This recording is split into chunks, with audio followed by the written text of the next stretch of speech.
Let me tell you about a girl named Nneka, whose fingers were faster than gossip.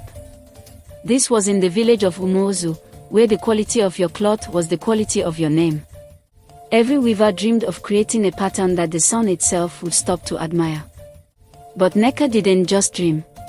She was impatient. This was Nneka. Her hands were gifted, but her heart was in a hurry. She wanted the applause without the long years of practice. Your patterns are getting cleaner every day, Nneka. Soon, you will be the one they gather around. Soon is a lazy word. I want it now. Look at Madam Ezin. Her cloth looks like it was woven with morning light. Mine is just thread. Patience weaves the strongest cloth. Your time will come. Patience is for people who have time to waste. She pulls a thread too tight, and it snaps. She lets out a frustrated sigh.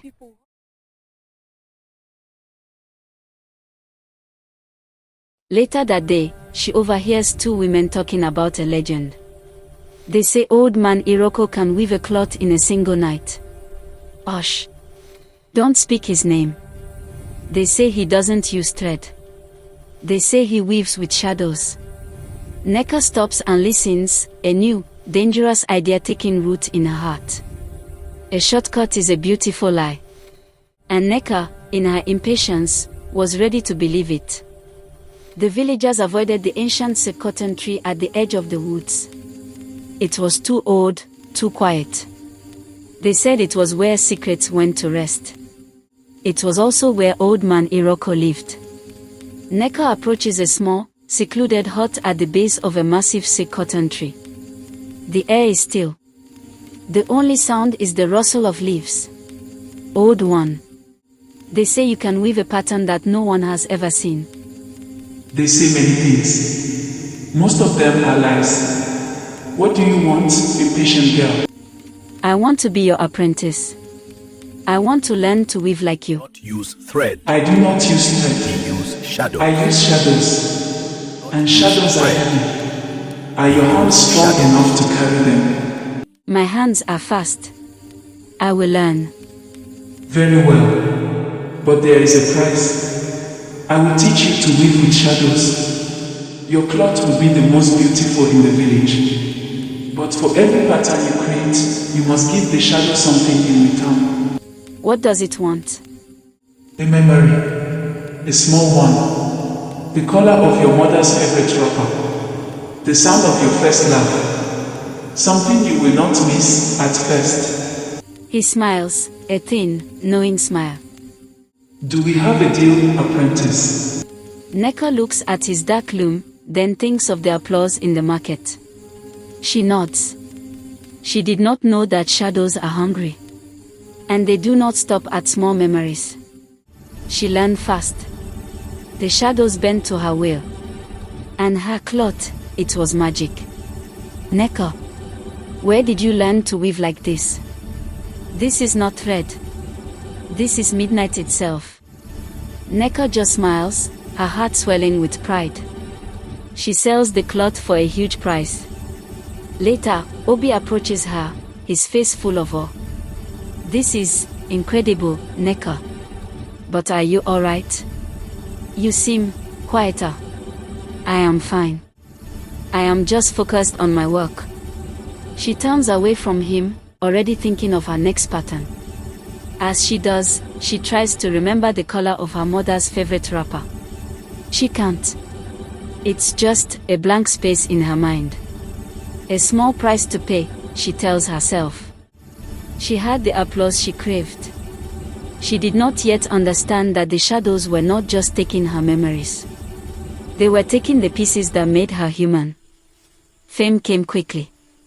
Her hands moved like they were possessed by the night itself. Each cloth she wove was more beautiful, more magical, than the last. She became the queen of the market. But with every cloth she sold, another piece of her was given to the shadows. The price was small at first. A color. A sound. Things you think you can live without. But the shadows have a big appetite. Nneka is in her hut, which is now filled with fine things, a new bed, beautiful pots, and stacks of cloth. She is trying to hum a song her mother used to sing to her. She starts, then stops. She can't remember the tune. She frowns, trying to recall it, but the melody is gone, replaced by a strange silence in her mind. She shakes her head, dismissing it. Later, Obi comes to visit her. He has carved a small, beautiful wooden statue of a weaver. I made this for you, to celebrate your success. He hands it to her. She takes it, but her expression is blank. It is nice. Thank you. Nice. Nneka, look at the face. I carved it to look like your father. Nneka stares at the statue. She tries to picture her father's face. She can't. She remembers he had a beard, but the details, his eyes, his smile, are gone. A flicker of panic crosses her face, but she quickly hides it. It is a wonderful gift, Obi. I am just tired. Obi looks at her, his heart heavy. He can see that the girl he admires is slowly disappearing. She was losing the map of her own life. The faces and songs that made her who she was were becoming blank pages, giving away for patterns of shadow and the applause of strangers. Love, like a name, needs to be remembered. If you forget it too many times, it learns to walk away. It is the day of Obi's carving exhibition. The village has gathered to see his work. He has carved beautiful statues of animals, elders, and children. He keeps looking towards the path, waiting for Nneka. She is not coming, Obi. She is at the silk cotton tree, weaving again. She has forgotten. Obi's face falls. He had told her about this day for weeks. He walks over to a half-finished carving of two lovers holding hands. He picks up his tools and, with a sad, steady hand, begins to carve the woman's face away, leaving it smooth and blank. At the same time, under the silk cotton tree, Nneka finishes a new cloth. The pattern is of two lovers, but the woman's face is a featureless shadow. A beautiful pattern. Sad, but beautiful. That one will sell quickly. Nneka looks at the cloth, a strange feeling of loss in her chest, but she doesn't know why. She had traded the memory of love for a cloth that looked like it. It was a bad trade. And the shadows were not yet satisfied. The final price is always the one you think you can never lose. Nneka is asleep. In her dream, she is at her loom, but the threads are heavy, like chains. Old Man Iroko stands behind her. The market is demanding a masterpiece, Apprentice. Something no one has ever seen. The pattern of a soul. I have nothing left to give. You have one thing left. The most valuable thing of all. He points to her reflection in a dark pool of water. In the reflection, her name is written on her forehead. Give me your name, and you will be the greatest weaver who ever lived. No one will ever forget your work. But they will forget me. A small price for immortality, is it not?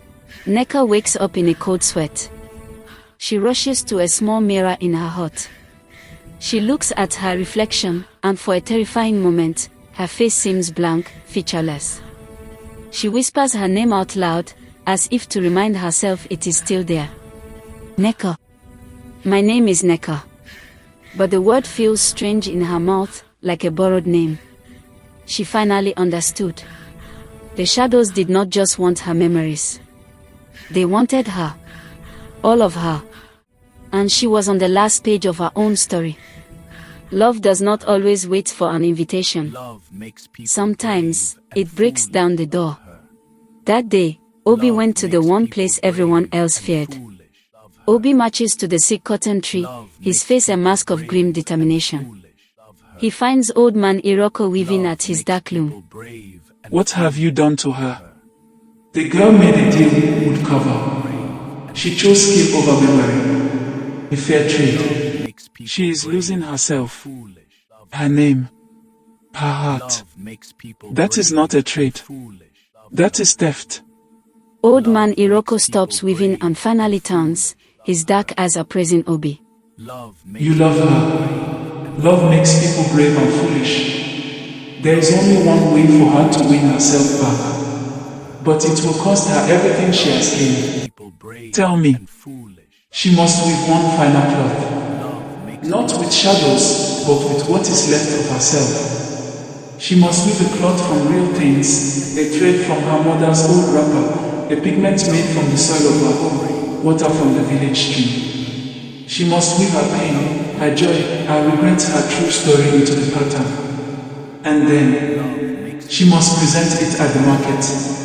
It will not be as magical as the shadow cloth. It will be simple, human. If the village chooses her real story over the magic, the pact is broken. The shadows will return what they took.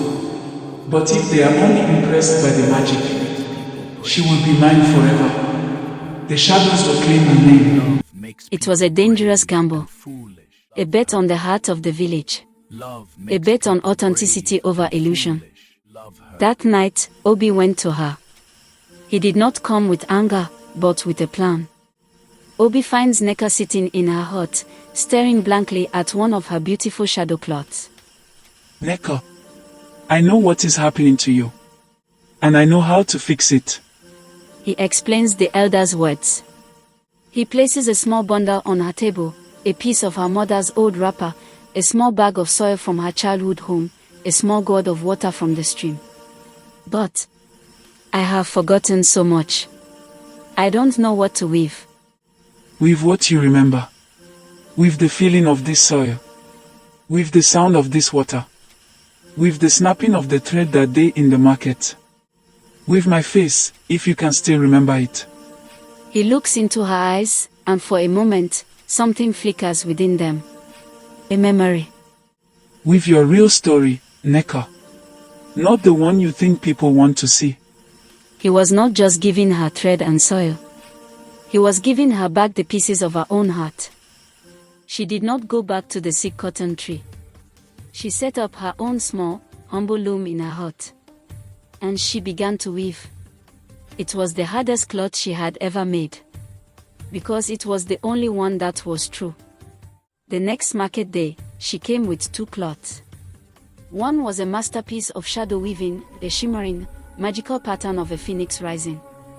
The other was the simple, earthy cloth of her own story. Nneka stands at her stall. She holds up the magical phoenix cloth. The crowd gasps in awe. A wealthy trader immediately offers a large sum for it. I will take it. Name your price. Nneka hesitates. Then, she sets the shadow cloth aside and holds up her simple, earthy cloth.